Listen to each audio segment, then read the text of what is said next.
ఏలియా అంతటి వాడు ఒక్కడే నిలబడ్డాడు. ఇంకా చూడండి, ఏలియా, అయ్యా నీవు చీకటిని చీల్చుకొని వచ్చావు, ఒక కాంతి రేఖగా వచ్చావు, మా పక్షాన వచ్చావు, దేవుడి గురించి మాట్లాడుతున్నావు, మరణమైన యుద్ధమైనా నీతో నేను ఒక్కడన్నా అన్నాడా?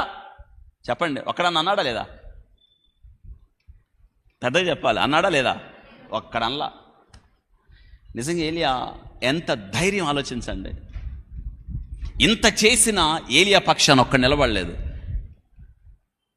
చాలామంది అనుకుంటారు, నేను ఇంత కష్టపడుతుంటే ఒక్కళ్ళు కూడా రాలేదండి, నేను ఇంతగా చేస్తుంటే ఒక్కళ్ళు నా పక్క నిలబడలేదండి. So what? నిలబడకపోతే ఏంటి?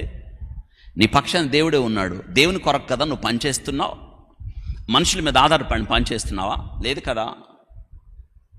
దేవుడు నీతో ఉన్నాడు. ఆయన ఇమ్మానీయులు దేవుడు, ఆయన నీతో ఉన్నాడు. ఆయన ఎబెనేజర్ దేవుడు, సదాకాలం నీకు తోడుగా, సదాకాలం నీకు సహాయంగా ఉంటాడు ఆయన. భయమేలా?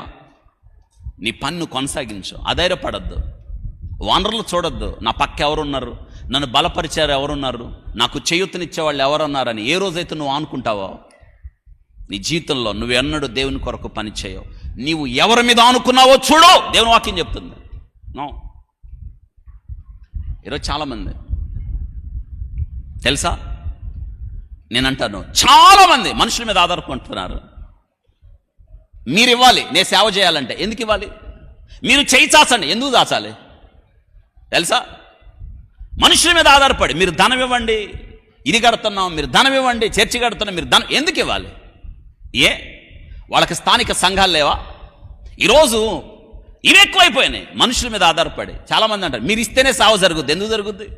మనుషులు పిలిచారా సేవకు వాళ్ళని ఏమన్నా? అందుకే మనుషుల మీద ఆధారపడి, మనుషుల మీద ఆనుకొని ఈ దినాన సేవ జరుగుతుంది. కాబట్టి దేవుని ప్రత్యక్షత మనకు దొరకట్లేదు. నీవు ఆనుకొను ఆశ్రయస్పాదం ఏ పాటిది? వాక్యం చెప్తుంది. వింటున్నారా? ఈ దినాన క్రైస్తవ పరిచర్య అంటే ధనంతో ముడిపెట్టేశారండి. ధనానికి క్రైస్తవ పరిచర్యకి సంబంధమే లేదు. క్రైస్తవ పరిచర్యకి ధనం అనేది వ్యతిరేకం. చాలామందికి తెలియని బుద్ధిహీనులు తెలుసా, వీళ్ళు సేవ దశం భాగం కొరకు చేస్తున్నారు, డబ్బుల కోసం చేస్తున్నారు అనేది. అలాంటి పరిస్థితులు ఉన్నాయంటే ఉన్నాయి. వాక్యం చెప్పి, ఫోన్ నెంబర్లు ఇచ్చి, వాక్యం చెప్పి, క్యూఆర్ఎస్ కోడ్ ఇచ్చి మీరు డబ్బులు ఇవ్వండి. ఎందుకు ఇవ్వాలి? ఏ లెక్కలో ఇవ్వాలి? ఇది పరిచర్య దేవుంది అయినప్పుడు దేవుడిస్తాడు, మనుషుల దగ్గర అడగడం కాదు కదా. అందుకే మనుషుల మీద ఆధారపడి పరిచర్య చేయకుండా వీళ్ళు గొప్పోళ్ళు అయిపోయారు. సంఘం ఎప్పుడు పేదగానే ఉంది. ఇదే సమస్య అనేది దినాన. వీళ్ళు ఎప్పుడు పేదలుగానే ఉన్నారు. దేవుడు మిమ్మల్ని దీవిస్తాడని వీళ్ళు మాత్రం ధనవంతులు అయిపోయారు. అందుకే సంఘాలు పాడైపోయాయి. దాన్ని ఎందుకు ఇంత భ్రష్టత్వం వచ్చింది? బోధించేవాడు సరిగ్గా లేడు, తిన్నగా లేడు, దేవునితో సంబంధం లేకుండా మీరివ్వండి. ఎందుకు ఇవ్వాలి? నాకు ఇప్పటికి అర్థం కాని ప్రశ్న ఏంటంటే, ఎందుకు ఈ ఫోన్ నెంబర్లు ఇవ్వాలి? వీళ్ళు ఎందుకు అడుక్కోవాలి?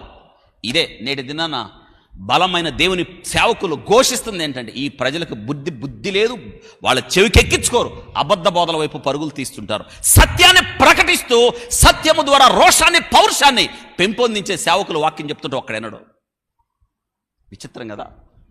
అందుకే ఎందుకు మన దేశంలో ఇలాంటి పరిస్థితులు చోటు చేసుకున్నాయంటే, సత్యానికి చెవి ఇవ్వని వాళ్ళు.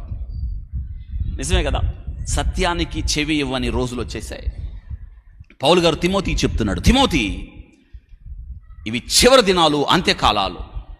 మనుషులు, జనులు హితబోధను సహించక దురద చెవులు గలైన వారే తమ స్వకీయ దురాశలకు అనుకూలమైన బోధకులను తమ కొరకు పోగు చేసుకున్నారు.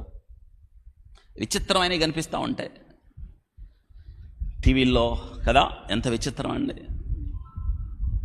ఎంత విచిత్రమైన